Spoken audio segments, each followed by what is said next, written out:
প্রিয় বন্ধুরা, আসসালামু আলাইকুম। সরকারি প্রাথমিক বিদ্যালয়ে শিক্ষার্থী ভর্তির জন্য ভর্তি ফর্ম কিভাবে তৈরি করবেন আজকে সেটাই আপনাদের সাথে শেয়ার করব।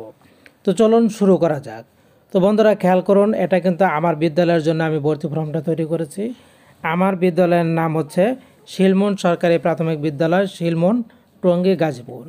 আমার বিদ্যালয়টি 1980 খ্রিস্টাব্দে স্থাপিত। এরপর আমি এখানে লিখেছি ভর্তি ফর্ম। বাম পাশে প্রাথমিক শিক্ষা অধিদপ্তরের লোগো দেওয়া আছে। ডান পাশে এখানে রাখা আছে ছবি, শিক্ষার্থীদের ছবি এখানে পিন দিয়ে লাগিয়ে দিবেন। এরপরে ভর্তির তারিখ, এই শিক্ষার্থী কত তারিখে ভর্তি হয়েছে তারিখটা লিখে দিবেন। শ্রেণী, শিক্ষার্থী কোন শ্রেণীতে ভর্তি হয়েছে সেটা এখানে লিখে দিবেন। তারপরে এখানে দুইটা গড় দেওয়া আছে। আপনাদের যদি আরও কোনো তথ্য দেওয়ার প্রয়োজন থাকে আপনারা এখানে শাখা দিতে পারেন, এজন্য আমি এই গড় দুটি রেখে দিয়েছি। এরপরে 1 নম্বর হচ্ছে শিক্ষার্থীর নাম। বাংলায় জন্ম নিবন্ধন দেখে বাংলায় লিখবেন, ইংরেজিতে ইংরেজি নিবন্ধন থাকলে দেখে লিখবেন। ভাই বোন, শিক্ষার্থী ভাই বোন কতজন এটা লিখে দেবেন, কারণ উপবৃত্তির ক্ষেত্রে এটা কিন্তু প্রয়োজন হয়।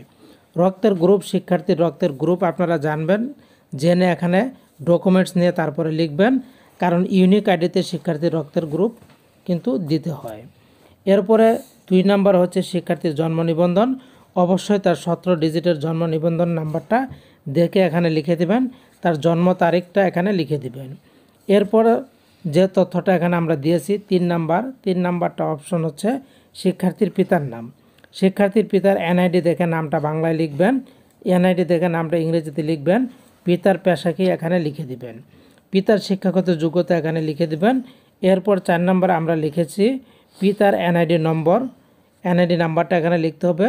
মোবাইল ব্যাংকিং অ্যাকাউন্ট, পিতার যদি কোনো মোবাইল ব্যাংকিং অ্যাকাউন্ট থাকে, বর্তমানে কিন্তু উপবৃত্তি নগদে দেয়, তো নগদ থাকলে এখানে আপনারা নগদটা লিখে দিবেন।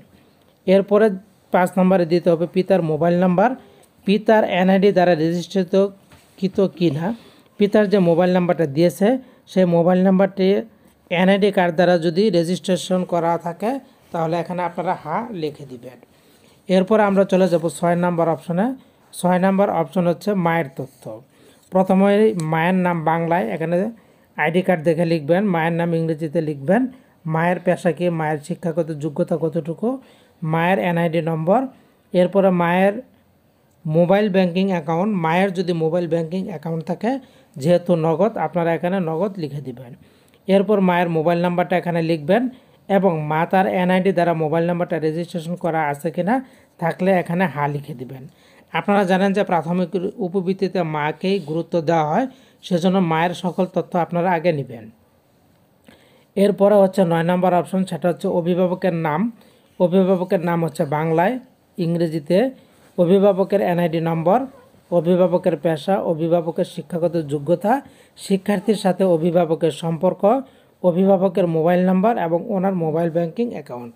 কারণ দেখা গেছে আমাদের কিছু প্রাথমিকের শিক্ষার্থী আছে যাদের মা আছে অথবা বাবা নেই, অথবা বাবা আছে মা নেই, অথবা এই সকল শিক্ষার্থী তারা বাবা মা দূরে থাকে, তারা দাদি নানি অথবা চাচার বাসায় থেকে তারা অধ্যয়ন করে, সেজন্য এই অভিভাবকের তথ্যগুলি কিন্তু আপনারা নেবেন। এরপরে 11 নম্বর আমরা দিয়েছি তার বর্তমান ঠিকানা।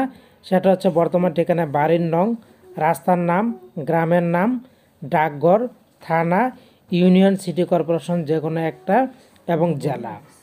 এরপর আমরা দিয়েছি 12 নম্বরে, সেটা হচ্ছে শিক্ষার্থীর স্থায়ী ঠিকানার মধ্যে প্রথমে হচ্ছে বাড়ির নম্বর, রাস্তার নাম কি, গ্রামের নাম কি, তার ডাকঘরটার নাম কি, থানার নাম কি, ইউনিয়ন বা সিটি কর্পোরেশনের নাম কি, ওয়ার্ড সহ লিখবেন এবং তার জেলার নাম কি। কারণ আপনারা জানেন উপবৃত্তির ক্ষেত্রে কিন্তু এই তথ্যগুলো কিন্তু দেওয়া লাগে।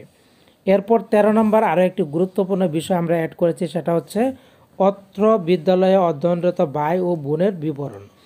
আপনার বিদ্যালয়ে যে শিক্ষার্থীরা ভর্তি হয়েছে তার কোনো ভাই বোন কি আপনার বিদ্যালয়ে অধ্যয়নরত আছে কি না তার তথ্য দিবেন। এখানে আমরা ক্রমিক নং দিয়েছি 1, 2, 3।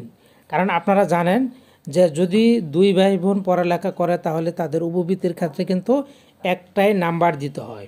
তো আপনি যদি সেই তথ্যটা এখানে রাখেন, শিক্ষার্থীর নাম, শ্রেণী, শাখা, রুল এবং মন্তব্য, তাহলে আপনি সহজেই বুঝতে পারবেন যে তারা একাধিক ভাই বোন আপনার বিদ্যালয়ে পড়ালেখা করে। আপনাকে খুঁজতে হবে না, আপনি এই ভর্তি ফর্ম দেখেই কিন্তু সেটা বুঝতে পারবেন।